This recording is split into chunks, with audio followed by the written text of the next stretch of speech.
तो कल पूरी चर्चा को देखेंगे तो यहां से शुरू किया था कि युवा कौन है ना। किसको कहा था युवा? दो चीजें बताई थी ना। पहली क्या थी कि जो सही को जीने के उत्साह के साथ है, और दूसरा कि जो गलत को छोड़ने के लिए, गलत को बदलने के लिए भी उतना ही तैयार है। और गलत सिर्फ दूसरों में देखे वो, कि गलत अपना भी देखे वो, अपना भी गलत देखे, अपनी भी गलती देख पाए और अपनी भी गलती को ठीक करने के लिए तैयार हो पाए, वो युवा है। उसके बाद हमने बात करी थी कि ये जो ट्रेंड कुछ लोग सेट करते हैं, कुछ लोग ब्लाइंडली फॉलो करते हैं ना, तो हम ये कोशिश कर रहे हैं कि भाई हम क्यों कोई अच्छा ट्रेंड शुरू नहीं कर सकते, भले एक दिए के जैसा छोटा ही सही, थोड़ा उजाला ही सही ना, हम तो कुछ अच्छा शुरू कर सके कि नहीं। जैसे एक सामान्य चीज है कि भाई खाना खाने जाते हैं, बहुत सारे लोग बहुत सारा झूठा छोड़ते हैं, हम क्या करेंगे ना? जब खाना ले रहे तभी कॉन्शियसली लेंगे कि जितना चाहिए उतना ही ले, इसको बनाने में कितना मेहनत, प्रकृति की भी बहुत सारी मेहनत है, कई लोगों की भी बहुत सारी मेहनत है, बहुत सारा रिसोर्स भी है ना।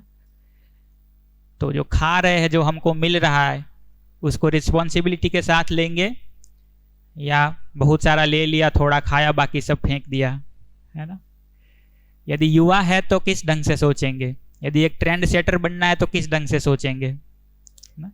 और अपने आप से पूछने के सवाल है ये सारे, है ना, कि हम कितना झूठा छोड़ते हैं खाना, या हम अपनी डिश को कितना साफ करके देते हैं वापस ना? आज के दिन आप देखेंगे कि जो मतलब, ये सिर्फ मैं कह नहीं रहा, ये आप इंटरनेट पे जाके थोड़ा रिसर्च करेंगे ना। कल कोई 2-3 भाई बहन बता रहे थे कि उनका रिसर्च में थोड़ा इंटरेस्ट है ना। तो थोड़ा आप इन चीज़ों को रिसर्च करेंगे तो पता पड़ेगा कि दुनिया भर में जितनी गरीबी है, दुनिया भर में जितना है जो भूख के कारण लोग मर रहे हैं, इसीलिए नहीं है क्योंकि प्रोडक्शन कम है, इसीलिए है क्योंकि कुछ लोग बहुत ज़्यादा वेस्ट करते हैं।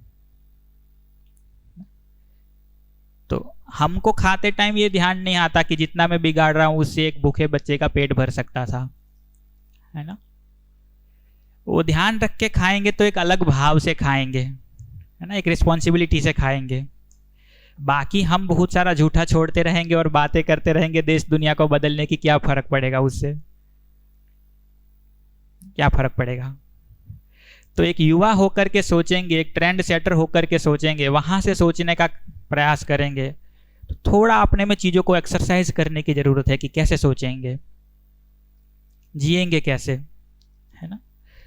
उसके बाद हमने कुछ बातें करी थी कि जिसको हम लक्ष्य मानते हैं उसको पहुंचने के कई रास्ते होते हैं, और लक्ष्य को बहुत हमने प्रिसाइजली डिफाइन करने की कोशिश करी थी कि सबका लक्ष्य क्या है, क्या है, सुख और समृद्धि। वहां तक पहुंचने के सबके अपने अपने रास्ते हैं, बट लक्ष्य क्या है, सुखी होना। और इसी से जुड़ी ये बात कही थी कि ये जो सबकी एक स्वीकृति दिखती है, और मेरी अपनी भी हर समय एक स्वीकृति दिखती है, वो क्या है, सहज स्वीकृति, नेचुरल एक्सेप्टेंस, जिसको मैं कह रहा था कि उसके बेस पे जिएंगे तो ठीक जी पाते हैं, उसके बेस पे जीते हैं तो सुखी हो पाते हैं, उसके बेस पे जीते हैं तो झगड़ा होता ही नहीं है, उसके बेस पे जीते हैं तो हम अपने को दूसरों के जैसा, दूसरे को अपने जैसा देख पाते हैं। स्वीकृतियां सबकी अपनी अपनी अलग अलग है। उसके कई सारे उदाहरण दिए थे हम लोगों ने, एक एक्सरसाइज भी करी थी जो गेम खेले थे, है ना। तो हमारी कुछ एक्सेप्टेंस बन गई है, उस एक्सेप्टेंस को एक्सरसाइज करके देखने की जरूरत है कि ये नेचुरल एक्सेप्टेंस है कि किसी के प्रभाव में बन गई है। जैसे मैंने चश्मे का फ्रेम ये करवाया है, किसी के प्रभाव में करवाया है या अपने कंफर्ट के हिसाब से करवाया है, अपनी सहूलियत के हिसाब से करवाया है ना। ये सोचने का मुद्दा है। मेरे पास जो मोबाइल है वो मैंने किसी के प्रभाव में आके लिया हुआ है या अपने घर की कंडीशन और मेरी ज़रूरत को ध्यान में रख के लिया है, ये सब सोचने के मुद्दे हैं। तो नेचुरल एक्सेप्टेंस क्या है, उसको आइडेंटिफाई करेंगे तो ज़िंदगी एक खूबसूरत ज़िंदगी बन सकती है। जो मैं कल कह रहा था ना कि वो जो दीदी ने डोसा बनाया था वो तो स्वादिष्ट ही था, हमने जो तरीका अपनाया था उसमें गड़बड़ थी।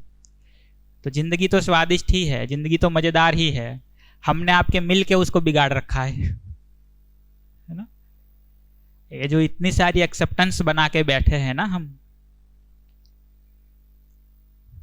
कि मुझे इसी तरह का कपड़ा चाहिए, इसी ब्रांड का चाहिए, इसी डिजाइन का चाहिए, इतनी प्राइस रेंज का ही चाहिए, अब इतनी सारी कंडीशंस लगा देते हैं। हमको ये नहीं दिखता कि जितनी कंडीशन ज्यादा लगाएंगे उतना सुख मुश्किल हो जाएगा। नहीं, पश्चिम में, वेस्ट में एक लाइन चलती है जो बहुत मुझे भी अच्छी लगती है। मध्य दर्शन की लाइन नहीं है, पश्चिम की एक लाइन है, किसी साहित्यकार ने कही हुई है, वो उनके लेखक ने, कि जिसका सुख वो है सस्ता है वो सबसे ज़्यादा अमीर है, सबसे ज़्यादा सुखी है ना। मतलब आपको सुखी होने के लिए यदि 1 करोड़ चाहिए, उससे कम में आप सुखी नहीं हो पाओगे तो मुश्किल है सुखी होना। आपको सुखी होने के लिए 10,000 चाहिए तो आप जल्दी सुखी हो जाओगे। नहीं, आपको सुखी होने के लिए ब्रांडेड कपड़े ही चाहिए तो मुश्किल है सुखी होना। कोई भी कपड़ा हो, एक ठीक ठाक कपड़ा हो तो सुखी हो जाएंगे, तो आसान है सुखी होना। तो हमारा सुख हमने दूर नहीं करके रखा है, नहीं लगता ऐसा? भाई मैंने मेरा सुख आईफोन में ही फिक्स करके रखा है तो मुश्किल है सुखी होना। लेकिन फोन का उपयोग क्या है? बात करना, व्हाट्सएप से कुछ करना, थोड़ा यूट्यूब चला लेना, थोड़ा कुछ देख लेना, यही तो उपयोग है। वो ठीक ठाक हो जाए वैसा कोई भी फोन चलेगा, आसान है सुखी होना। तो हम ये जितनी शर्त लगा रहे हैं, हम अपने सुख पे शर्त लगा रहे हैं बेसिकली, है ना। अपने सुख को और मुश्किल करते जा रहे हैं हम। तो जितना हम नेचुरल एक्सेप्टेंस पर आएंगे उतना हमारा सुखी होना आसान हो जाएगा। मिनट, जैसे हम लोग एक बार कानपुर में थे तो वहाँ एक बच्ची है कृष्णा, अब तो बहुत बड़ी हो गई, जब वो छोटी थी तो खेल रही थी। तो अब मैं भी शिविर में था, नया नया था, तो मेरा भी अंदर का एक वो जग गया फिलोसोफर। मैंने सोचा बच्ची से पूछते कि तुम कब सुखी होती हो ना। तो खेल रही थी तो मैंने पूछा कि कृष्णा कब सुखी होती हो, तो कुछ नहीं बोली पहले, तो खेलती रही। तो मैंने पूछा कृष्णा तुमको कब सुख मिलता है, तो कह रही अभी, है ना। तो मुझे लगा बात तो सही है, कोई कंडीशन नहीं है, कब सुख मिल रहा है, अभी मिल रहा है, क्यों सवाल पूछ रहे हो, सुखी रहने दो ना। हमारा पूछे कि कब सुख मिलता है, निकलेगी बहुत सारी कंडीशन। ऐसा घर हो, ऐसी गाड़ी हो, ऐसा कपड़ा हो, ऐसा ये हो, ऐसा वो हो, तब सुख मिलेगा, तब तक नहीं मिलेगा। ये दुनिया जालिम है जिसने हमारा सुख छीन रखा है, कि हम ही अपनी नासमझी में सुख को बहुत दूर करके बैठे हैं। क्या लगता है? हम ही अपने सुख को दूर करके बैठे। अभी यहां बैठे बैठे सुखी नहीं हो सकते क्या? अपने ही तो मन की बात है, अभी यहां बैठे बैठे दुखी भी हो सकते, होना हो तो नहीं। तो इससे ये समझ में आता है कि मेरा सुख, मेरा दुख, मेरी जवाबदारी, मेरी रिस्पॉन्सिबिलिटी। मैं सुखी हूं वो भी मेरी रिस्पॉन्सिबिलिटी के बेस पे हूं, मैं दुखी हूं अपने ही कारण दुखी हूं। मेरे सुख के लिए, मेरे दुख के लिए दूसरे को ब्लेम करने की जरूरत नहीं है। जैसे कल भैया बता रहे थे, आप कर करके क्या कर लोगे? मेरे अंदर जाके तो मेरा दुख, मतलब सुख को दुख में नहीं कर सकते ना। वो तो मेरे ही कंट्रोल में है हमेशा। ज्यादा से ज्यादा शरीर को चोट पहुंचा सकते हो, उससे ज्यादा तो कुछ नहीं कर सकते ना। बट उस सब बातों पे सोचेंगे। और मैं तो थोड़ा सुबह सुबह आप लोग आए हैं तो थोड़ा माइंड सेट कर ले रहा हूं कि थोड़ा आगे हम सोच पाए इन चीजों पे, है ना। इसके बाद हमने थोड़ा देखा था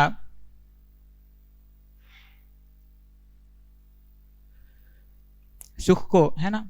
और एक सवाल मैं आप लोगों से ये पूछना चाहता हूं कि समझदार कौन है? मतलब आपको क्या लगता है समझदार व्यक्ति किसको कहते हैं? आप इतनी जो बातें करी उसके बेस पे क्या लगता है आपके हिसाब से समझदार व्यक्ति की कंडीशन कौन है? मतलब कौन है जो समझदार है, किसको कहते हैं समझदार? जो बड़ी बड़ी बातें बोलता हो वो समझदार है?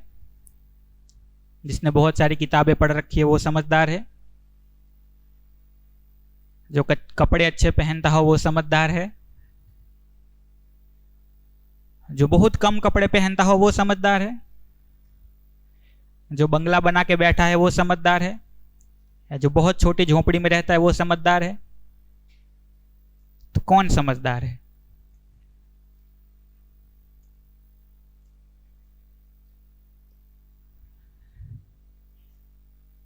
ये सारी शर्त नहीं लगती यदि ना, जो गोरा है वो समझदार है, जो काला है वो समझदार है, या जो गोरा काला कहीं डिफाइन ना कर सको, गेहूं जैसा हो वो समझदार है। कौन समझदार है? किसको समझदार मानते?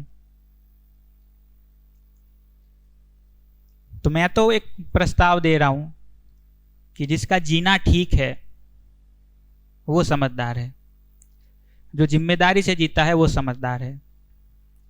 चाहे कपड़े कैसे भी पहने, चाहे उम्र कितनी भी हो, चाहे रंग कैसा भी हो, चाहे पैसा भी कितना हो, कम हो ज्यादा हो, जीना जिसका ठीक है वो समझदार है। ये ठीक लग रहा है? अब हम अपने को यदि समझदार मानते हैं या अपने को समझदार बनाना चाहते हैं तो क्या करने की जरूरत है? आप ही देखो ना, आप अपने घर में किसको समझदार मानते हो?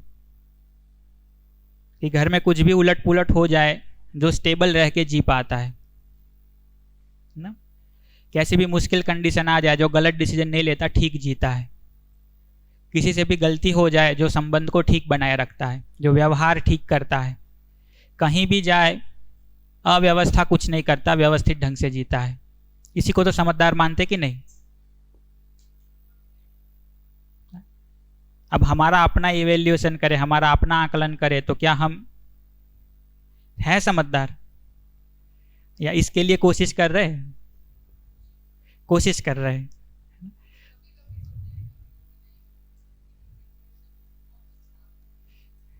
सही बात है, कभी तो पिक पे चले जाते हैं फिर बहुत गिर जाते हैं।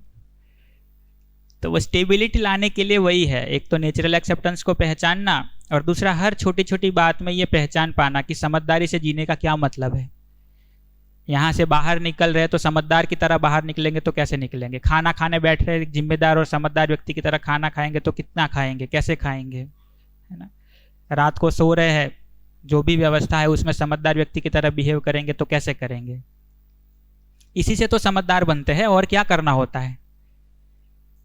तो कोई ऐसा मशीन तो है नहीं कि यहाँ डालो और दूसरी तरफ समझदार होके निकाले हमको, ऐसा तो कुछ है नहीं, है ना? हर एक डिसीजन जो मैं लेता हूँ या लेती हूँ, हर एक पल पे जो मैं करता हूँ या करती हूँ, उसमें यदि समझदारी है, उसमें यदि रिस्पॉन्सिबिलिटी है, उसमें यदि नेचुरल एक्सेप्टेंस के बेस पे कुछ चल रहा है तो मैं समझदार हूँ। और ये चीज मैं अपने लिए भी देखता हूँ कि यदि मेरा जीना ठीक नहीं है तो यहाँ आके बड़ी बड़ी बातें बोलने का कोई मतलब नहीं है। यहाँ से कितना भी अच्छा अच्छा बोल लूँ, नीचे उतर के आपके साथ झगड़ा कर लूँ, तो काहे का समझदार भाई? तो बोलना कोई समझदारी नहीं है। बहुत टेक्नोलॉजी में स्मार्ट हो जाना समझदारी नहीं है, ऐसा मुझे लगता है। आप भी जांच के देखिए। बहुत पैसे कमा लेना समझदारी नहीं है।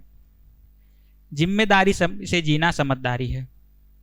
जो जिम्मेदार वो समझदार, जो समझदार वो जिम्मेदार।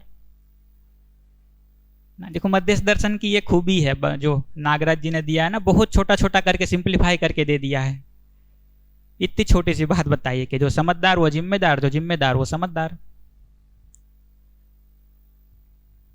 ठीक लग रहा है ये? तो आज कोशिश करेंगे जीने की, जिम्मेदारी से, समझदारी से। मैं ये नहीं कह रहा कि नहीं जी रहे हैं, बट जिस भी लेवल पे जी रहे हैं उससे एक लेवल अप होने की कोशिश कर सकते हैं ना। हम भी कर ही रहे हैं, हमारा भी काम चल ही रहा है, कोशिश कर रहे हैं कि और इम्प्रूव हो पाए, साथ में मिलके करते हैं। कितने लोग करेंगे आज ये कोशिश? हाथ उठाइए तो। बढ़िया, सुनेंगे फिर आपसे कि क्या कर पाए और क्या एक्सपीरियंस रहा आपका। अभी भी एक बार सुन लेते हैं आपको, थोड़ा हम लोग क्लस्टर में बैठ के बात कर लेते हैं। Please continue. कल के सेशन में एक्सेप्टेंस और नेचुरल एक्सेप्टेंस के बीच में डिफरेंस समझाया था, but there are some things जो हमारे से एक्सेप्ट नहीं होती। वो चाहे पर्सन हो, अटैचमेंट बोलते हैं, या थिंग्स हो, इससे हमें डिटैच होना है, but we can't accept that. उसके लिए क्या करना चाहिए? फॉर एग्जाम्पल, अगर मैं जनरल दे सकता हूँ एक उत्तर आप कहेंगे तो, लेकिन अगर आपको स्पेसिफिक बताएंगे तो मैं उसी पर दे दूंगा। Your choice. ओके, तो मेरी एक बेस्ट फ्रेंड है, सो हमारी फ्रेंडशिप टूट गई है, लाइक अचानक ही टूट गई है, and we were best friend since 4 years। तो अब मुझसे एक्सेप्ट नहीं हो रहा है कि अचानक कैसे टूट गई, because of some problems, because of parental problems, not ours. तो अब हम दोनों के बीच तो ऐसा कुछ नहीं है, फिर भी आई कैंट एक्सेप्ट दैट। तो अब वो एक्सेप्ट करने के लिए मुझे क्या करना चाहिए? अब उससे तो मेरा अटैचमेंट हो चुका है। तो वेरी ट्रू। तो इस सिचुएशन में आप देखोगे कि नेचुरल एक्सेप्टेंस हमारा क्या है, पहले उसको एक्सप्लेन कर देता हूँ, बैठो आराम से, फिर इस सिचुएशन में क्या करें उसको भी थोड़ा बता देता हूँ। नेचुरल एक्सेप्टेंस हमारा क्या है, तो आप अपने से ही पूछ के देखो कि इवन दो आपका साथ रहना टूट गया है, ठीक, बट आपको नेचुरली एक्सेप्टेबल क्या है? एक दूसरे के साथ संबंध में, दोस्ती में जीना, या एक दूसरे के साथ झगड़ा करना? संबंध में, दोस्ती के साथ जीना। तो नेचुरल एक्सेप्टेंस तो बहुत क्लियर है कि संबंध में, दोस्ती के साथ जीना ही हमको स्वीकार है। नहीं जी पा रहे हैं because of parental reason, because of our own reason, because of something else, ये कारण तो हो सकता है हमारे नहीं जीने का, बट नेचुरली एक्सेप्टेबल तो हमको संबंध में ही होना है, रिलेशनशिप में ही होना है। फर्स्ट पार्ट तो मैं ये कहूँगा, ठीक है, कि पूछोगे नेचुरल एक्सेप्टेंस क्या है, वो तो फिक्स है, संबंध में ही जीना, रिलेशनशिप में ही जीना। अपोजिशन हमको किसी को भी नेचुरली एक्सेप्टेबल नहीं है, भले हम कर रहे हों, ठीक है। एक दूसरे के साथ नाराज होना हम में से किसी को भी नेचुरली एक्सेप्टेबल नहीं है, भले हम लोग करते रहते हैं। तो ऐसा नहीं है कि हम नाराज नहीं होते हैं, नाराज तो होते ही रहते हैं एक दूसरे से, बहुत बार हो लेते हैं, लेकिन नाराज होने के बावजूद भी क्या चाहते हैं कि हम लोग एक दूसरे से नाराज बने रहें, या अगला अपनी गलतियों को ठीक करके वापस हमारे साथ ठीक जीने लगे? क्या चाहते हैं? ठीक करके ठीक जीने लगे। तो नेचुरल एक्सेप्टेंस तो बहुत क्लियर है कि एक दूसरे के साथ संबंध में, दोस्ती से, मैत्री से, अफेक्शन से जीना ही हमको नेचुरली एक्सेप्टेबल है। कभी हम उसको कर पाते हैं, कभी हम नहीं कर पाते हैं, कभी हमारी तरफ से कुछ चूक होती है, कभी अगले की तरफ से चूक होती है, but despite all those reasons, वो सब कारणों के बावजूद जीना तो हम एक दूसरे के साथ संबंध और स्नेह के भाव से ही चाहते हैं। तो natural acceptance is very clear, सहज स्वीकृति तो बहुत साफ है, संबंध और स्नेह के भाव से जीना। कभी हम जी पाते हैं, कभी हम नहीं जी पाते, बट हमारा नेचुरल एक्सेप्टेंस नहीं बदलता है। ये दोनों कंडीशन वो तो एक ही जैसा है। ये क्लियर है? पार्ट 1 ये कहना था। पार्ट 2 ऐसे सभी सिचुएशन में जहां अगले को कुछ गलत फहमी हो जाए, या पेरेंटल रीजन हो, या बाकी कोई कारण हो, उसकी अपनी कुछ कंडीशनिंग या बिलीफ्स हो, उनके घर के लोगों को अच्छा नहीं लगता हो, ऐसे बहुत कारण हो सकते हैं जहां आप हमारे साथ ठीक से नहीं जीते, जहां आप हमारे साथ ठीक से नहीं जीते। ऐसे सभी सिचुएशन को डील करने के लिए क्या करें? मैं 2 उपाय में एकदम सिंपल कहूंगा। आप हमारे साथ अपनी मर्जी से रहते हो ना, तभी आपको भी रहना अच्छा लगता है, हमको भी रहना अच्छा लगता है। जबरदस्ती मैं अगर आपको अपने साथ रखने की कोशिश करूंगा, आप आराम में रहोगे कि परेशान रहोगे? परेशान रहोगे। अगर मैं सचमुच आपका दोस्त हूं तो आपको परेशान देख करके हमको आराम मिलेगा कि परेशानी मिलेगी? परेशानी मिलेगी।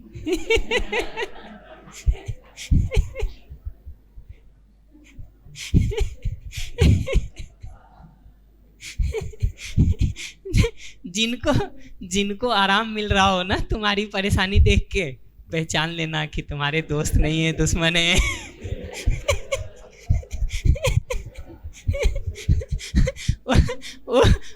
वो शेर की खाल में भेड़िए घूम रहे हैं तुम्हारे साथ।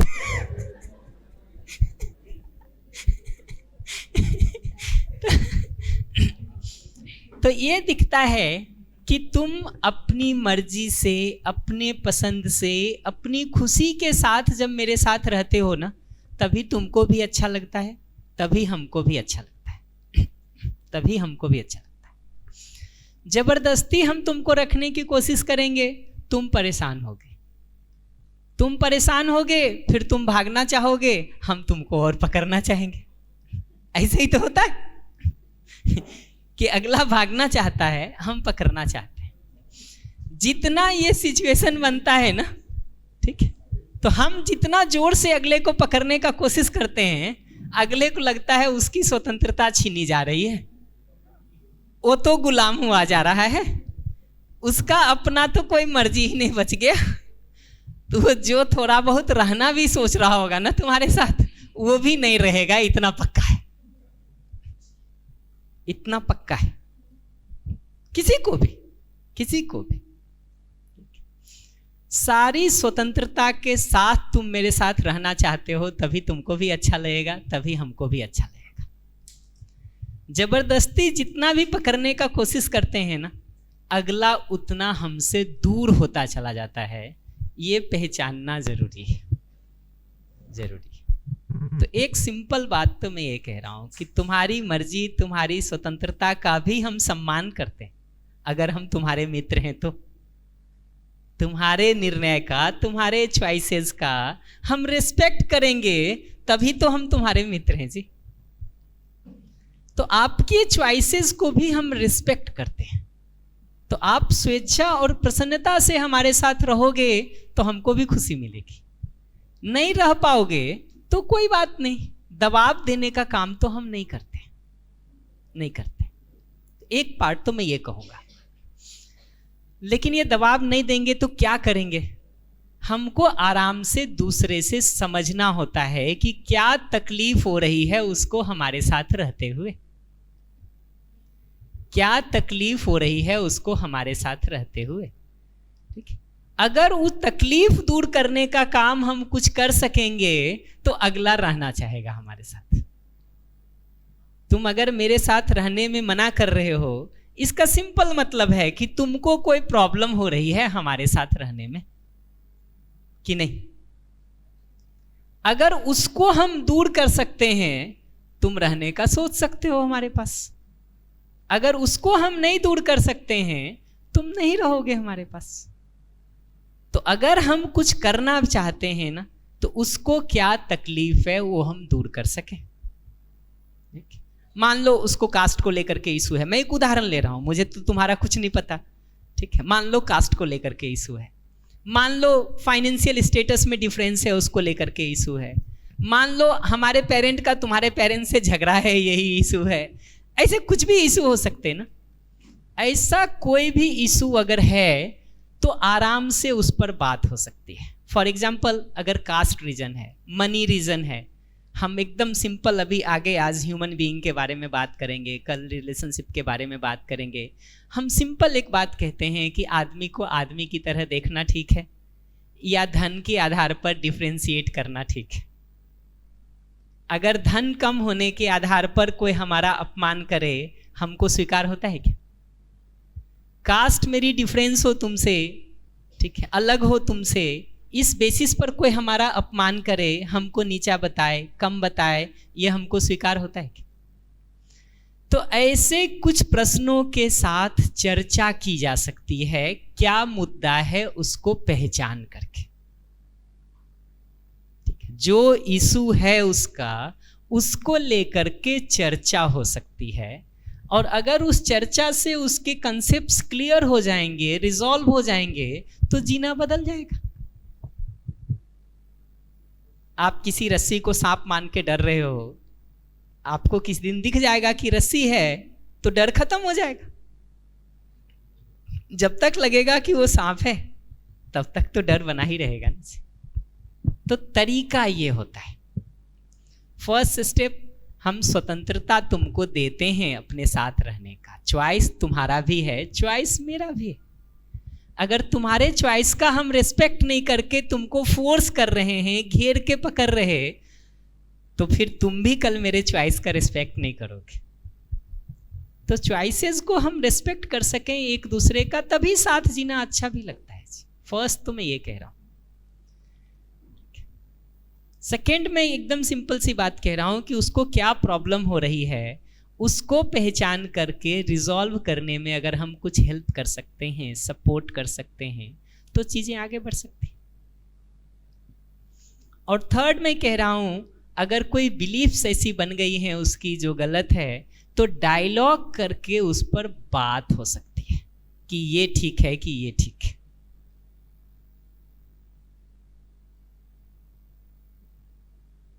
और प्रॉपरली हम डायलॉग करते हैं ना, बिना अपमान किए, बिना विरोध किए, बिना गुस्सा किए, तो हम ज़्यादा अच्छा कर पाते हैं।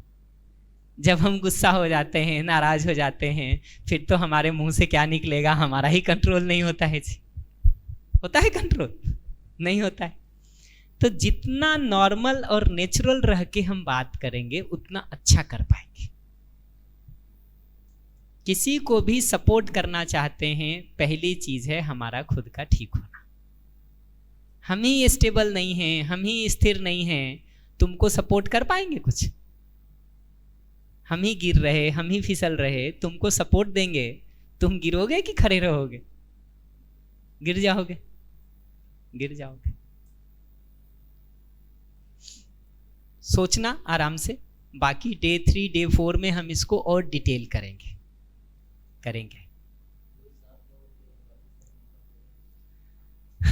देखिए क्या है, दूसरों के लिए तो हमको लगता है ये कह रहे हैं, माइक दे दो, थोड़ा जोर से कह लें, बाकी लोग भी सुन लेंगे तो उत्तर देना हमारे लिए आसान हो जाएगा। जो साथ है वो तेरा, बाकी सब मोह का फेरा। क्या होता है, सुनाई नहीं दिया? जो साथ है वो तेरा, बाकी सब मोह का फेरा, ऐसा अध्यात्म में बोलते हैं, अटैचमेंट के बोलते हैं। इनको माइक दे दीजिएगा, अभी रिस्पॉन्ड करते हैं। रीति दी, राइट? Thank you. मेरा प्रश्न ये है कि मुझे ना ऐसा फील होता है कि एग्जाम्पल जैसे कि आज मैं यहाँ पे हॉल में आई तो मुझे ऐसा लग रहा था कि नहीं मेरी जगह चली जाएगी। मुझे ऐसा बहुत सारी चीज़ों में फील होता है, लेकिन आज मैं ये एग्जाम्पल दे रही हूँ कि मुझसे वो छीन लिया जाएगा, और ये बात मुझे बहुत ही स्ट्रेस फील करवाती है। चाहे वो कुछ भी हो, पानी हो एग्जाम्पल, कि नहीं मैं जल्दी ये कर लूँ नहीं तो वो लेके जाएगा। तो ये चीज़ें मुझे बहुत ही स्ट्रेस फील करवाती है, और मुझे दिखता है ये कि नहीं ये तो गलत है, नेचर में तो सभी के लिए सब कुछ है इनफ, फिर भी मुझे ऐसा फील होता है। तो हाउ कैन आई रिजॉल्व? क्यों होता है पहले वो बता देता हूँ, फिर कैसे रिजॉल्व कर सकते हैं उस पर भी थोड़ा बात कर देंगे। ये होता इसलिए है कि आप अगर अपने पुराने लाइफ को पलट के देखेंगे ना, तो कुछ एक्सपीरियंसेस आपको अपनी जिंदगी के ऐसे दिखाई देंगे, ठीक है, जहां आप कुछ चाहते थे और वो लोगों ने आपसे छीन लिया या आपसे छीन गया। ठीक है, वो कहीं का भी हो सकता, ठीक है, छोटी छोटी चीजों का भी हो सकता, ठीक है। बट लाइफ में किसी जगह पर हम कोई चीज चाहते हैं और जब हमको लगता है कि ये दूसरे लोग ट्रस्टवर्दी नहीं हैं, दूसरे लोग वो स्पेस हमारे जीने के लिए नहीं छोड़ते हैं, तो ये भय हमारे अंदर बन जाता है। कारण तो ये है, ठीक है, वो तो आपको क्लियर ही है। बढ़िया। सॉल्यूशन कैसे किया जाता है वो बता देता हूं। 2 में से एक तरीके से इसका सॉल्यूशन होता है, ठीक है, और थोड़े अभ्यास से ही चीजें ठीक होती हैं। समझ के थोड़ा अभ्यास करना होता है। जैसे जिनको भी स्टेज फियर है, पहले कंसेप्ट समझना होता है, 2-1 बातें, फिर आपको अभ्यास ही करना पड़ेगा। आप सोचोगे वहां बैठे बैठे समझ के आपका स्टेज फियर दूर हो जाए, वो नहीं होगा। किसी दिन समझने के बाद आपको 2 कदम आना ही होता है। 2-1 बार पैर लड़खड़ाते ही हैं, 2-1 बार के बाद ठीक हो जाता है। लेकिन अगर आप वो शुरू के 2-1 बार से घबराओगे और कभी नहीं आओगे, तो पूरी लाइफ वो स्टेज फियर तुम्हारा ठीक नहीं होगा। किसी जगह पर तो हमको उस भय को हेड ऑन फेस करना होता है, हेड ऑन सामने से फेस करना होता है। 2-1 बार में खत्म हो जाता है, खत्म हो जाता है। तो जैसे इस केस में आप पूछोगे क्या करना होता है, 2 में से कोई एक तरह से इसको सोचना होता है। एक तरीका तो यह है कि जैसे मान लो यहां हम आ रहे हैं, ठीक है, इस चेयर पे बैठते हैं, ठीक, हो सकता है कोई उस चेयर पे बैठ जाए, ठीक है। तो मैं अगर आपकी जगह हूं तो मैं एकदम सिंपल सोचता हूं कि मुझे तो बैठने के लिए कोई चेयर चाहिए, ठीक है, कोई एक तो मिल ही जाएगी, वो नहीं मिलेगी तो ये मिलेगी, ये नहीं मिलेगी वो मिलेगी। तो मुझे, मेरा तो मूल मकसद बैठना है ना, कंफर्टेबली बैठना है, ठीक, कंफर्टेबली बैठना है, ठीक। तो कंफर्टेबली बैठने के लिए एक चेयर मिल ही जाएगी, ठीक, मिल ही जाएगी। और अगर आपको नहीं मिलेगी तो ये तो हम ऑर्गेनाइजर की रिस्पॉन्सिबिलिटी है कि हम ढूंढ के देंगे आपको जी, ठीक है, ये तो हमारी रिस्पॉन्सिबिलिटी है कि हम ढूंढ के देंगे आपको। तो बहुत बार लाइफ में ये देखना होता है कि ये जो इतना इम्पोर्टेंट हम एक कुर्सी को मान लिए हैं ना, ठीक है, वो लाइफ में लंबे समय में इतना इम्पोर्टेंट भी नहीं है जी, ठीक। आप सब लोग 11th 12th 13th 14th में आगे हो। जिया कौन सी क्लास में पढ़ती हो? 5th में, भी 4th पास करके आई है। अभी देखो तुमको एक प्रयोग करके दिखाते हैं। आप में से कितने लोग हैं जिनको क्लास 4th में कितने मार्क्स आए थे पता है? 1 2 3 4 5 6 7। अरे सर आपको पता है क्लास 4th का मार्क्स कितना था? अरे गजब।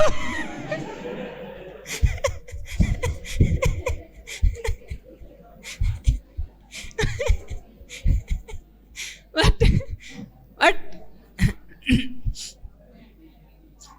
ये मैं पूछ सिर्फ इसलिए रहा हूं कि आप देखो 80-90 लोग बैठे हुए हैं, 10% लोगों को भी, जो 80-90 लोग बैठे हैं ना, 80-90 लोग, 10% लोगों को भी अपने क्लास 4th के मार्क्स का नहीं पता है, ठीक है, नहीं पता है कि कितने मार्क्स थे, ठीक। जिया के लिए ये अभी बहुत इंपॉर्टेंट होगा, ठीक, क्योंकि एक छोटे स्पेन में, और होना भी चाहिए, नहीं हो ये मैं नहीं कहूँगा, एक छोटे स्पेन में उसका महत्व भी है। लेकिन अगर वही चीज़ हमको तनाव देने लगे, परेशानी का कारण बनने लगे, उसके कारण मेंटल पीस खोने लगे, तो ये दूसरा प्रश्न भी पूछ के देख लेना चाहिए कि लॉन्गर रन में उसका इंपॉर्टेंस भी कितना है। हम ब्रेकफास्ट करने जाएं, एक फल नहीं मिले, ठीक है, एक दूध कम ही पड़ जाए, एक ग्लास दूध या चाय नहीं मिले, कितना इंपॉर्टेंस है उसका हमारी लाइफ में, ये पलट के देख लें। क्योंकि कई बार बहुत जब हम नैरो स्टेप में देखते हैं ना, तो एकदम छोटी से छोटी चीज हमको लगता है ये ऐसे यही होनी चाहिए और इसी तरह से मिलनी चाहिए। थोड़ा बड़े पर्सपेक्टिव में देखोगे ना, तो दिखेगा कि लाइफ में बहुत बार हमने बहुत सारी चीज़ों को उतना प्रिसाइजनेस से कर लिया जो आज हमको याद भी नहीं है, जिसका हमारी लाइफ में कोई इम्पोर्टेंस और वैल्यू नहीं। तो जिसको कर लिया उसका नहीं है, तो जो 2-4 चीज़ें खो गई उसका भी क्या इम्पोर्टेंस है जी। ये एनालिसिस एक बार अपने में क्लियर हो जाए, ठीक है, क्लियर हो जाए, तो अभ्यास यहीं से शुरू करना होता है कि हम जब आ रहे कमरे में और रूम से निकलते हुए अगर हमको ये याद आने लगा कि कुर्सी कहाँ जाएगी, मिलेगी कि नहीं ठीक से, ठीक, उसी समय अपने को ये दूसरी बात भी याद दिलानी होती है, क्या फर्क पड़ता है, ठीक, कोई कुर्सी तो मिल ही जाएगी। क्लस्टर में नीचे बैठ रहे हैं जी, बैठ लेंगे, ठीक, क्या फर्क पड़ता है। जिसको हम इतना इम्पोर्टेंट बना दिए हैं, ये इतना है भी क्या मेरे लिए, ये सवाल भर पूछना होता है अपने से। आप देखोगे धीरे धीरे आप खुद ही नॉर्मल हो जाओगे। 2-4 राउंड ये अभ्यास आपको करना होगा, हर छोटी से छोटी चीज जहां पर हमको वो लगता है वहां पर ये प्रैक्टिस जरूरी है। पहले कंसेप्ट समझना जरूरी है, फिर उसके साथ प्रैक्टिस जरूरी है, प्रैक्टिस जरूरी है। श्याम भैया जी, वो बच्ची थी ना स्वस्ति, छोटी वाली, हाँ हाँ, उन्होंने गोष्ठी में बहुत अच्छी शेयरिंग की जी, बताइए बताइए। उन्होंने कहा कि है ना, मुझे स्टेज फियर था, श्याम भैया ने मुझे काफ़ी मोटिवेट किया जाने के लिए, और जब मैं गई उसके बाद मैंने जो भी शेयरिंग की अपनी, मेरा डर दूर हुआ। तो ये मतलब उपलब्धि है। मैं तो इतने वर्कशॉप के एक्सपीरियंस से कह सकता हूँ, अगर वो 5-7 बार कर लेगी ना, ठीक, वो बहुत अच्छा स्टेज परफॉर्मेंस दे सकती है। मतलब मैं अगर उसको स्टेज परफॉर्मेंस में मार्क्स दूं ना, तो टॉप 5% में दूंगा, ठीक, टॉप 5% में दूंगा, मैं ईमानदारी से कह रहा हूँ। उसका जो स्टेज परफॉर्मेंस का वो है, मैंने काफ़ी समय स्कूल डेज में थिएटर और ड्रामा में काम किया है, तो मुझे पता है टॉप 5% में उसका मार्क्स आएगा। जो उसका परफॉर्मेंस था कल अपना इंट्रो देने का ना, उतने से मैं कह सकता हूँ 4-6 राउंड का एफर्ट चाहिए और कुछ नहीं चाहिए। और कोई सिंसियरली उसको गाइड कर ले तो 6 दिन से ज़्यादा नहीं लगेगा। 6 राउंड 6 दिन। हाँ भैया, और कल वो मुझे शाम को पूछ रही थी, आपने बोला ना कि तुम एक्टिंग अच्छा कर सकती हो, तो उसने मुझे बोला कि 1 मिनट में उनको कैसे पता चला कि मैं एक्टिंग अच्छा कर सकती हूँ, क्योंकि मैं एक्टिंग करती हूँ अच्छा। और उसने बोला कि मम्मी को पता नहीं चलता, मैं ऐसा एक्टिंग करती हूँ, मम्मी को पता नहीं चलता है। Experience matters. 1 मिनट भी बहुत होता है जी किसी को पढ़ने के लिए। आप अगर अंदर से नहीं भरे हो, खाली ऑब्जर्व कर रहे हो ना, किसी को भी पता करने का एक ही तरीका है, ऑब्जर्वेशन आपका जितना शार्प होगा। आप अपने में एकदम जनरल सिद्धांत बता दे रहा हूँ, पूरे लाइफ काम आएगा। हमसे लोग शादी के समय भी पूछते रहते हैं कि भाई किसी लड़के या लड़की से मिलने जा रहे हैं, कैसे पता करें वो कैसा है, ठीक है। 4-5वें दिन में उस पर थोड़ी बात करूँगा, लेकिन कहीं भी देखोगे ना, सिंपल तरीका है। हम अपने ही विचारों में जितना ज़्यादा उलझे हुए हैं, हम दूसरे को उतना कम देख पाते हैं। हम जितना नेचुरल और नॉर्मल स्टेट में होते हैं और जितना ज़्यादा फोकस हमारा सामने वाले पर होता है, उतना वो दिखाई देता है, उतना वो दिखाई देता है। हम अपने में ही अभी बोलते समय घबराए हुए हों, परेशान हों, क्या बोलें कैसे बोलें, यही संभालने में लगे हुए हों अपने को, तो तुम कहाँ दिखाई दोगे। हम अपने नेचुरल स्टेट में खड़े हैं ना, तो हमको तो अपने एक एक जवाब के बाद जब मैं तुम्हारा चेहरा देखता हूँ ना, हमको पता चलता है कि तुम तक कुछ पहुँचा कि नहीं पहुँचा। तुम्हारे हर चेहरे का एक्सप्रेशन हमको बता रहा होता है कि कोई बात तुम तक पहुँच रही है कि नहीं पहुँच रही है, पता चलता है। तो ऑब्जर्वेशन एकमात्र तरीका है जिससे किसी के बारे में पता चलता है। और हम अपने में जितना कम उलझे हुए हैं, जितना ज़्यादा सुलझे हुए हैं, जितने खाली हैं, उतना अच्छे से दूसरे को ऑब्जर्व कर सकते हैं, नहीं तो कैसे करेंगे। कोई और बात? एक क्वेश्चन और मैं रिस्पॉन्ड कर दे सकता हूँ। 2 दिख रहा है, चलो 2 कर देते हैं। मेरा क्वेश्चन था भैया कि जो पीपल प्लीजिंग पर्सनालिटी होती है, ये एक्सेप्ट तो नहीं होती है, पर फिर भी होती है, सवाल भी मन में आते हैं, लेकिन इसके पीछे का मूल कारण क्या हो सकता है और इसे चेंज कैसे करें? देखो, पीपल प्लीजिंग पर्सनालिटी का 2 में से एक कारण होता है। देखिए, 2 में से एक कारण होता है। या तो हमको अगले से कुछ चाहिए, ठीक, कुछ चाहिए होता है, तो हम उसके लिए प्लीज करने का काम करते हैं, दूसरे को खुश करने का, प्रसन्न करने का काम करते हैं कि हमको कुछ चाहिए अगले से। एक कारण तो ये होता है। अगर ये नहीं होता है ना, तो दूसरा कारण एकदम सिंपल है कि लोगों से एप्रिसिएशन पाने की या अटेंशन पाने की या लोगों में नजर बने रहने की हमारी आदत हो गई है।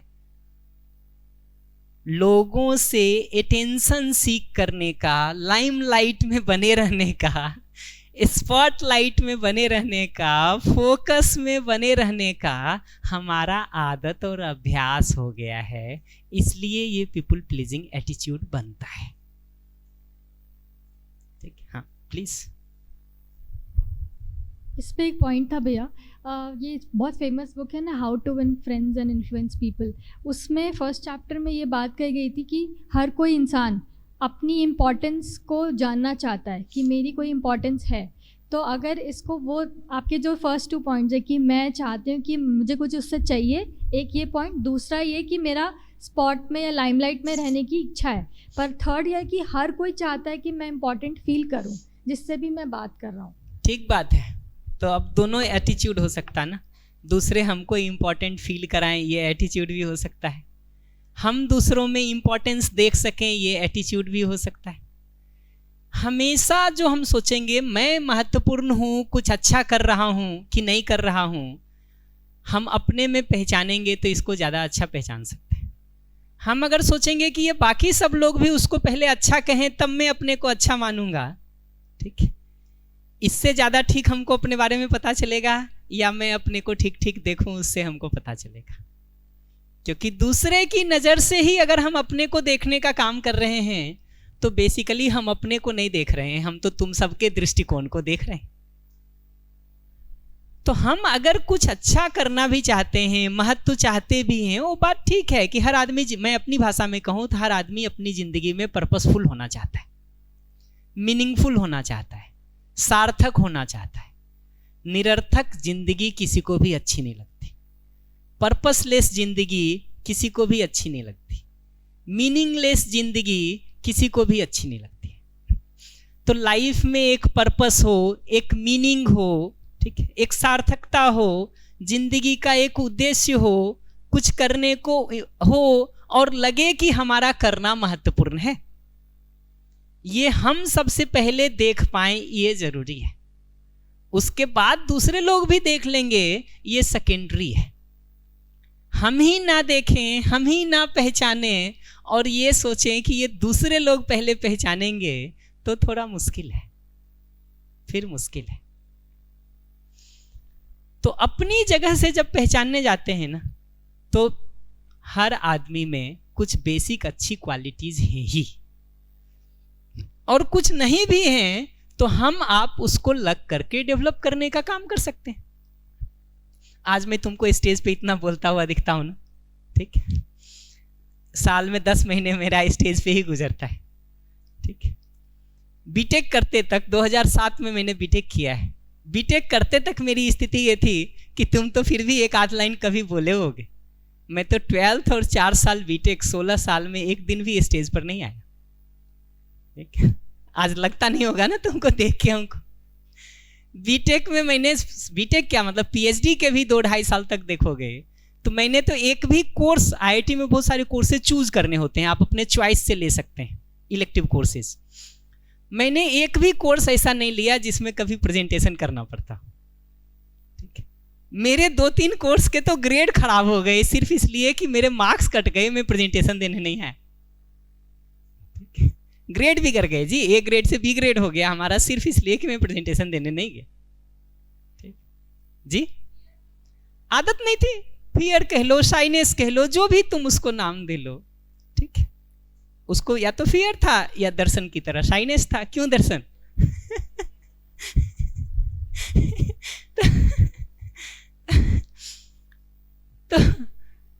तो लेकिन मुझे ये पता चलता है कि अगर हम किसी क्वालिटी को अपने में डेवलप करना चाहते हैं, थोड़े एफर्ट से डेवलप हो जाता है, थोड़े एफर्ट से डेवलप हो जाता है। आज हमको देख के तो बहुतों को लगता है पता नहीं कितना बोलता है, थोड़ा कम बोले।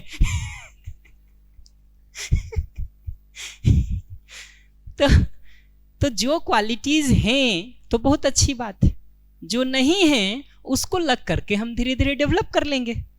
तो ये महत्व होना हम अपनी नजर में देख सकते हैं, ठीक है। मुझे इस काम की सार्थकता दिखती है तो मैं करता हूं। कुछ लोग ये कहते हैं कि आईआईटी के बाद तुम ये काम कर रहे हो, बहुत अच्छा कर रहे हो। कुछ लोग ऐसे भी मिलते हैं जो कहते हैं जिंदगी खराब कर ली है तुम अपना, ठीक है। मिलते ही हैं लोग कहने वाले। हम अगर लोगों की नजर से ही इसको देखने का काम करेंगे तो हमेशा एक मिला जुला खिचड़ी मिलेगा हमको। हमको अपने लिए दिखता है कि मेरे लिए लाइफ का पर्पस क्या है और मैं अपनी जिंदगी का इंपॉर्टेंस किस चीज में देखता हूं, तो मुझे कोई डाउट नहीं होता इस काम को करते हुए। तो अपने लिए वो पर्पस ढूंढना जरूरी है कि हमारा पर्पस किस चीज में है, और उसको लग करके पूरा कर लें। ना करें ये नहीं कह रहा हूं, ठीक। तो फोकस में इस बात को लाने की जरूरत है कि मैं जो कर रहा हूं वो सही है कि नहीं, वो मीनिंगफुल है कि नहीं, वो मेरे हैप्पीनेस पीस को इंश्योर करता है कि नहीं, वैसा जीने से दूसरे का हैप्पीनेस और प्रोस्पेरिटी इंश्योर होता है कि नहीं। अगर ये सब बातों पे टिक मार्क है तो हमको अपनी लाइफ में अपना मीनिंग दिखता है, अपना पर्पस दिखता है। दूसरे किसी को नहीं भी दिखता हो तो उससे इन्फ्लुएंस होने के बदले हम 4 सवाल पूछ लेंगे उससे, 4 सवाल पूछ लेंगे, चर्चा कर लेंगे उस पर। क्यों हमको ये ठीक लगता है वो बता सकते हैं, क्यों आपको वो लगता है उसको सुन सकते हैं। और डिफरेंस ऑफ ओपिनियन सुनने आना चाहिए हमको। कहीं हमारा डिफरेंस ऑफ ओपिनियन भी है ना, तो वो रीजन नहीं बनना चाहिए हमारे झगड़े का, हमारे विरोध का। ठीक है ना, अभी होता तो वैसा ही है। तो अभी बात करेंगे हम धीरे धीरे आगे कि कैसे डिफरेंस ऑफ ओपिनियन होने के बावजूद भी हम स्नेह के साथ, मैत्री के साथ बात कर सकें। सीखना तो होगा इसको, क्योंकि डिफरेंस ऑफ ओपिनियन तो हो ही सकता है हमारा किसी चीज पर। इस बात पे भी हो सकता है कि आज मूवी देखने चलें कि नहीं चलें, ठीक, इस प्रोग्राम में जाएं कि ना जाएं। ठीक, ये डिफरेंस ऑफ ओपिनियन अगर है तो अभी का तरीका तो यही है, हम तुम पे दबाव डालते हैं, तुम हम पे दबाव डालते हो, कोई एक मन मार के सहमत हो लेता है, फिर 4 बार हम सहमत होते हैं ना, 5वीं बार कहते हैं रोज रोज मैं ही चलूंगा या चलूंगी तुम्हारे हिसाब से, आज तुमको मेरे हिसाब से चलना है। फिर हमारा दूसरा चेहरा निकल आता है कि आज तो अपनी बात मनवाएंगे तुमसे। एक मिनट दीजिएगा। ठीक है, तो ये दिखता है कि रिजॉल्व होने की जरूरत तो है। कैसे करेंगे इस पर हम आगे बात करेंगे। आप कुछ कह रहे थे, सॉरी। मेरा क्वेश्चन ये था कि वास्तविक खुशी कौन सी है, मन की शांति या फिर बाहर शांति? अगर कभी भी देखोगे तो मैं तुम्ही से पूछूंगा खुशी कहाँ होती है, अंदर या बाहर? अंदर। तो इसीलिए कोई भी खुशी जब भी होगी तो अंदर ही, बाहर तो कभी हो ही नहीं सकती है, होगी तो अंदर ही, बाहर तो खुशी हो ही नहीं सकती है। ईंट में खुशी नहीं होगा, पत्थर में खुशी नहीं होगा, दीवार में खुशी नहीं होगी। अब प्रश्न बनता है कि आदमी को खुशी कब मिलेगी? ठीक, तो आदमी को खुशी मेरे से पूछोगे तो तब मिलती है जब हम अपने अंदर को हमेशा ठीक रख सकें, और बाहर भी अगर कुछ ठीक नहीं है तो आराम में रहते हुए बाहर ठीक करने के लिए भी काम कर सकें। ये दोनों जरूरी है। अपने में खुशी की कंटिन्यूटी को, हैप्पीनेस की कंटिन्यूटी को पाने के लिए ये दोनों स्टेप पर काम करना जरूरी है। हमारा अंदर ठीक हो, हार्मनी बना रहे, ये भी जरूरी है। और बाहर अगर कुछ ठीक नहीं है, ठीक, तुमने नाराजगी से कुछ हमको कह दिया, तुमने अपमान से कुछ कह दिया, तुमने विरोध से कुछ कह दिया, हमको उस समय भी अपने पीस को बना के रखना आता हो और तुम्हारे अपमान को भी सम्मान और स्नेह के साथ डील करने आता हो, तुम्हारी नाराजगी को भी, तुम्हारे गुस्से को भी हमको शांति के साथ डील करने आता हो। ये दोनों चीज चाहिए। पहला रहेगा तो हम आराम में रहेंगे, लेकिन अगर दूसरा नहीं होगा ना, तो जैसे ही कोई दूसरा आदमी हमको आके कुछ डिस्टर्ब करता है, हम बैठे तो रहते हैं आराम से, लेकिन जैसे ही दूसरा आके कुछ ऐसा कहता है जो हमको ठीक नहीं लगे, हमारा पीस टूट जाता है। इसलिए दोनों चाहिए। हमारा अपनी तरफ से भी अंदर ठीक होना चाहिए, बाहर ठीक नहीं है तब भी हमको ठीक रहते हुए ठीक करने आना चाहिए। लास्ट कमेंट लेकर के मैं सेशन वंदन को ट्रांसफर करूंगा। मेरा रोल पूरा हो गया है। यस। तो आपने जो डिफरेंस ऑफ ओपिनियंस बोले, तो आजकल जनरली मुझे खुद काफ़ी बार होता है कि I work with few very renowned political leaders, not for an political parties but for the social cause. अब जब भी मेरे कुछ दोस्तों से हमारा डिस्कशन होता है तो they relate with me with a particular political party, तो हमारे व्यूज़ ओपिनियंस काफ़ी अलग रहते हैं। बट इससे कई बार हमें लगता है कि संबंधों में भी वो कई बार हमारा एक मनमुटाव हो जाता है we are very good friends, but जब बात पॉलिटिकल, और इवन देश में भी वही चल रहा है, काफ़ी लोग दोस्ती तोड़ देते हैं कि अगर मैं इस पॉलिटिकल पार्टी को सपोर्ट कर रहा हूँ या XYZ पार्टी को, और दो अलग अलग है, तो ऐसे जब डिफरेंट ओपिनियंस होते हैं और ऐसे जब कन्फ्लिक्ट होते हैं, उसको कैसे रिजोल्व किया जाए पर्सनल रिलेशनशिप में? कैसे करेंगे इस पर मैं धीरे धीरे आगे बात करूंगा, पर एक बेसिक बात तो अभी से देखना शुरू करिए। हमारा एक दूसरे के प्रति भाव कैसा होगा, ठीक है? सम्मान का होगा कि अपमान का होगा, स्नेह का होगा कि विरोध का होगा, अपनापन का होगा कि झगड़े का होगा। ये भाव अगर तय हो रहा है इस बात से कि विचार मिलेगा तो हम अच्छा भाव रखेंगे, विचार नहीं मिलेगा तो खराब भाव रखेंगे। ये डिज़ाइन एग्जैक्टली वैसा ही है कि तुम्हारा कपड़ा अच्छा होगा तो तुम्हारे साथ अच्छे से बात करेंगे, नहीं होगा तो नहीं करेंगे। तुम्हारा लुक अच्छा होगा तुमसे अच्छे से बात करेंगे, नहीं होगा तो नहीं करेंगे। तुम्हारा बाल का डिज़ाइन हमको पसंद आएगा, तुमसे अच्छे से बात करेंगे, नहीं होगा तो नहीं करेंगे। तुम ये चीज़ मेरे मन का करोगे तो हम तुम्हारे साथ अच्छे से बात करेंगे, नहीं तो नहीं करेंगे। ये डिज़ाइन ही अभी हमने जिंदगी का ऐसा बना लिया है कि हमारा स्नेह का भाव 20 तरह की शर्तों पर निर्भर करता है, शर्तों पर निर्भर करता है। उसी में एक शर्त यह है कि तुम्हारा विचार हमारे विचार से मिलेगा तब हम ठीक रखेंगे भाव को। हमको धीरे धीरे ये समझना जरूरी है कि हर आदमी एक स्वतंत्र मानव है, तो सबका अपना कुछ न कुछ विचार होगा ही, उसमें डिफरेंसेज होंगे ही। ठीक वैसे ही जैसे कलर हम सबका कुछ न कुछ अलग होता ही है, आँख की, नाक की, कान की बनावट हम सबकी कुछ न कुछ अलग होती ही है। हाइट में, वेट में, लुक में हम सबका कुछ डिफरेंस होता ही है। ये डिफरेंस एक दूसरे के विरोध में नहीं है, ये डिफरेंस एक दूसरे के लिए कॉम्प्लीमेंट्री है। बहुत बार ये डिफरेंस कॉम्प्लीमेंट्री है, विरोध में नहीं है। किसी को ड्राइविंग आती है, किसी को कुकिंग आती है, ये विरोध में नहीं है, बल्कि इतना कॉम्प्लीमेंट्री है कि एक व्यक्ति को अगर कुकिंग आती है ना अच्छे से, तो घर में जो 5 आदमी को नहीं भी खाना बनाने आता है ना, ये सभी 6 को बढ़िया खाना मिल जाता है। घर में एक व्यक्ति को अगर कुकिंग अच्छी आती है तो जो 5 को नहीं भी आता है ना, वो सभी 6 को बढ़िया खाना मिल जाता है। घर में एक व्यक्ति को अगर ड्राइविंग अच्छी आती है ना, ठीक, तो ये बाकी 5 को जिसको नहीं ड्राइविंग करने आता है, वो भी बड़ौदा से बैठ करके अहमदाबाद और दिल्ली पहुंच लेता है। तो होता है ना ऐसा, होता है, ये देख सकते हैं ना। तो ये कॉम्प्लीमेंट्रीनेस है हमारे डिफरेंसेस में, ठीक है। वैसा भी तो देखा जा सकता है उसको हर बार इसमें क्यों खड़ा करना कि एक ही साचा, एक ही फ्रेमवर्क और एक ही जैसा सब होना बनता है। इवन क्लास में पढ़ाने और बात करने के भी बहुत सारे ढंग हो सकते हैं, जरूरी नहीं है कि एक ही ढंग, एक ही डिजाइन, एक ही ढर्रा सब जगह चलाएं। और जितनी ज्यादा वेराइटीज होंगी, मैं तो मानता हूं उतने ज्यादा हम कॉम्प्लीमेंट्री हो सकते हैं एक दूसरे के।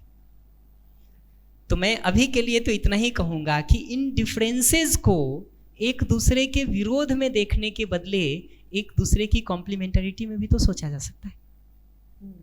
अलग अलग पर्सपेक्टिव से चीज़ों को देख करके जहाँ जहाँ भी लूप होल्स हैं, खामियां हैं, कमियां हैं, उसको दूर करके एक परफेक्ट सिस्टम भी तो बनाने की तरफ हम आगे जा सकते हैं।